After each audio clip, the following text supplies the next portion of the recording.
그리고 이거는 한승현 씨 사례인데요. 청담동에 건물을 샀어요. 청담동에 건물을 그때 이제 대출 35억 받아가지고 샀는데 45억 5천에 샀어요. 45억 5천에 사가지고 그때 당시에 보증금 2억에 월세 1,600 정도 나오고 있었어요. 그때 연면적이 240평이었어요. 근데 이거를 신축을 했어요. 신축을 했는데 연면적이 260평, 그러니까 20평 늘어났어요.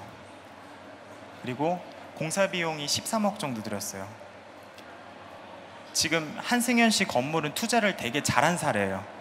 수익률도 괜찮게 나오고 너무 좋은 사례인데 미스가 뭐냐면 이걸 부셨어요. 그냥 이 연면적 20평 늘리자고 건물을 부셨단 말이에요. 리모델링만 하면 되는데. 그리고 원래 공사 계약도 되게 싸게 했었어요. 10억 미만으로 했었는데 이게 공사를 하다 보니까 막 목수가 도망가요. 막 공사업자가 막 도망가고 막 그래요. 그래서 가격이 오른 거예요 지금. 그 건물을 신축이나 리모델링 할 때 그 건축업자 만나는 게 되게 중요해요. 이게 가격이 다 틀려요. 견적 가격도 다 틀리고 다 틀리단 말이에요. 그래서 그런데 의뢰를 하실 때는 최소한 두세 군데 정도 의뢰하셔야 돼요. 건축하실 때. 그리고 어떤 업자 만나느냐에 따라서 가치가 많이 틀려져요. 가치가 많이 틀려져요. 여러분들이 빌딩을 투자하신다고 하면은 일단 첫 번째로 그 부동산 하시는 분들이랑 친해져야 돼요. 근데 여러분들 부동산 갈 때 어떻게 가세요? 그냥 가잖아요. 그냥 가잖아요. 그게 아니라 그 부동산 하시는 분들도 사람이란 말이에요. 그러니까 신뢰를 주셔야 돼요. 그리고 저도 일하면서 좋은 물건이 나오면 저랑 관계가 좋은 사람부터 줘요. 관계가 좋은 사람부터. 그래서 여러분들 꼭 부동산 가실 때 그 비타오백 하나씩 사가지고 꼭 가세요. 네? 아시겠죠? 네. 그리고 그 부동산 하시는 분한테 신뢰를 줘야지 그분도 저희한테 신뢰를 준단 말이에요. 이 부동산 하시는 분이랑 관계가 되게 중요해요. 그분이 저희를 부자 만들어줄 사람이잖아요. 어떻게 보면. 그래서 항상 그 부동산 업 하시는 분들이랑 이렇게 관계를 좀 잘 가지시는 게 중요해요. 그리고 여러분들 실수 중에 가장 큰 게 뭔지 아세요? 뭐 부동산 가시면서 실수하는 가장 큰 게 뭐냐면 저 천천히 알아보고 있어요. 저희 부동산 천천히 알아보고 있어요 이러면은 이게 고객 면단에서 삭제돼요. 삭제된단 말이에요. 그리고 후순위로 밀려요 이렇게. 그래서 항상 뭐 부동산에 가실 때는 이렇게 내가 당장 매입하려고 한다.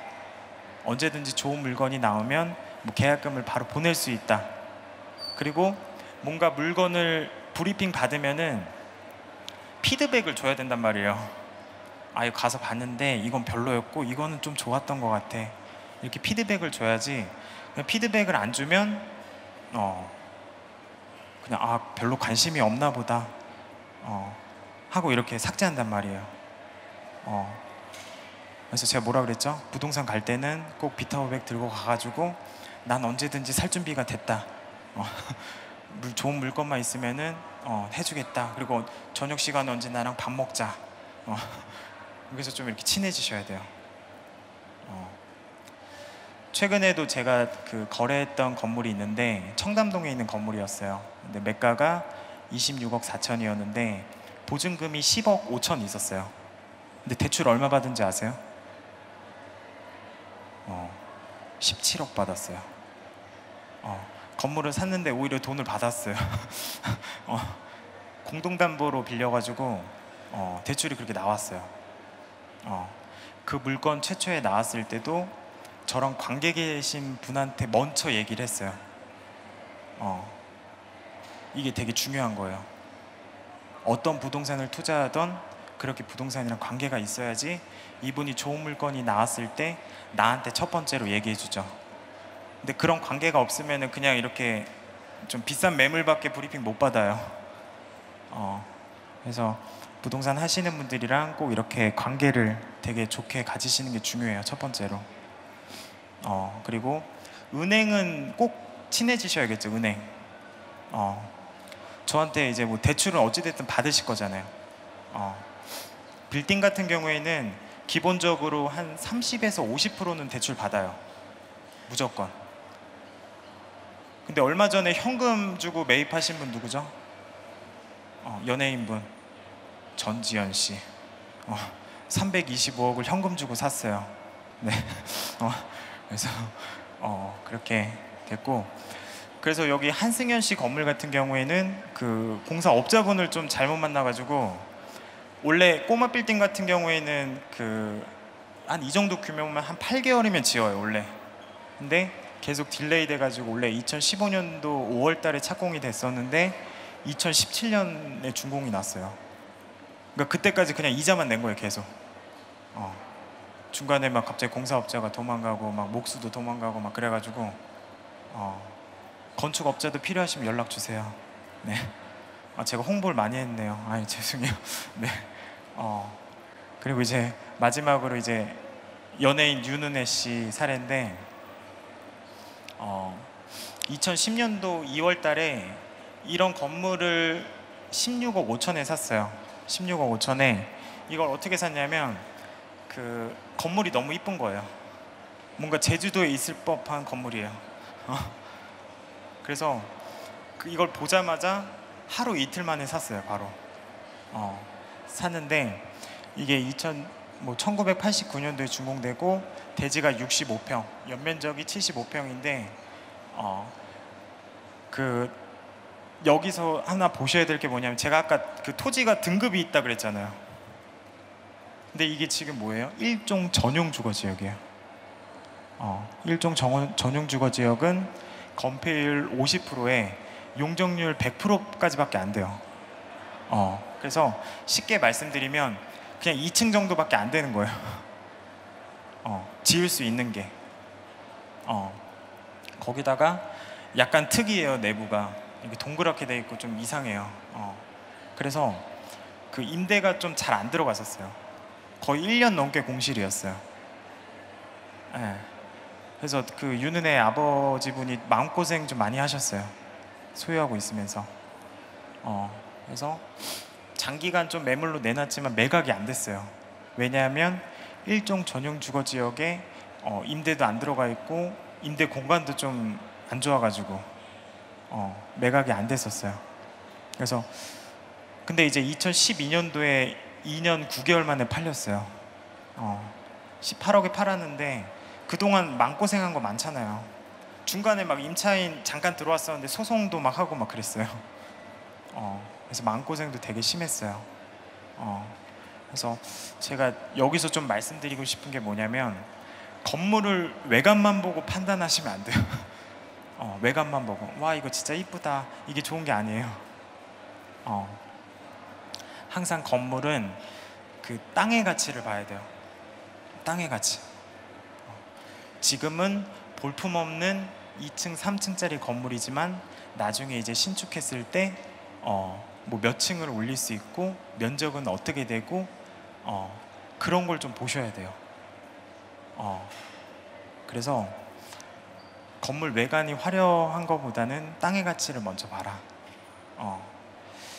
그리고 제가 꼬마 빌딩 강의를 많이 하는데 보통 꼬마 빌딩 매입하면 현금이 한 어느 정도 있으면 될까요?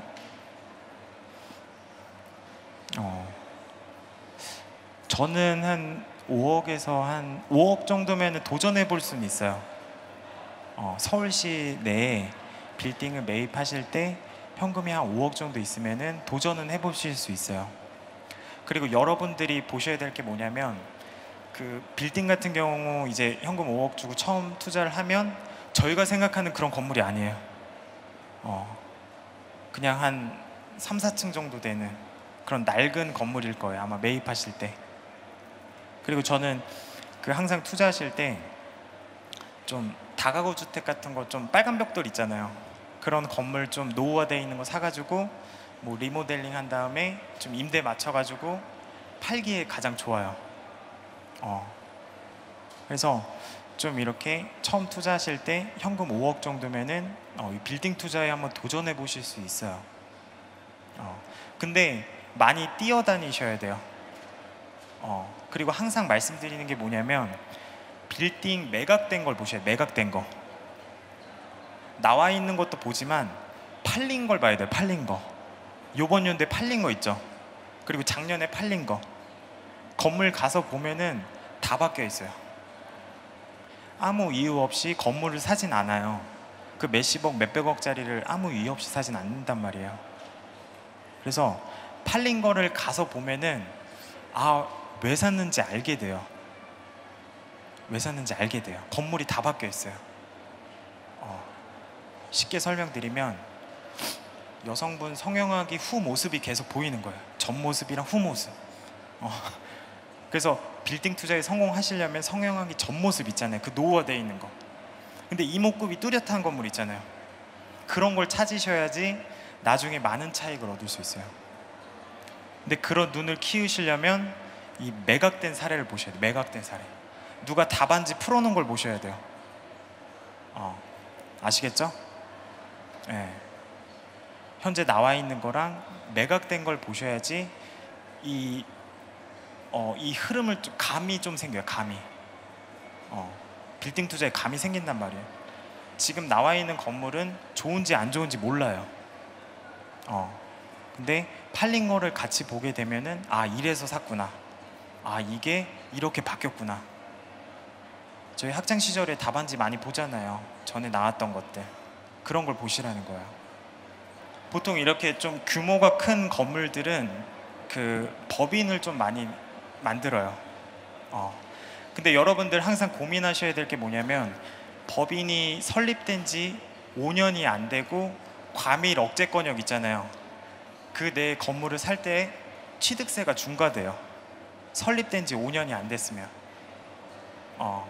근데 공효진 씨는 아마 5년이 넘었을 거예요. 그 법인이. 그리고 이제 법인 최고 세율이 몇 프로예요? 22%예요. 22%. 근데 개인 최고 세율은 몇 프로예요? 40%예요. 40%. 내년에 또 오른대요. 42%로.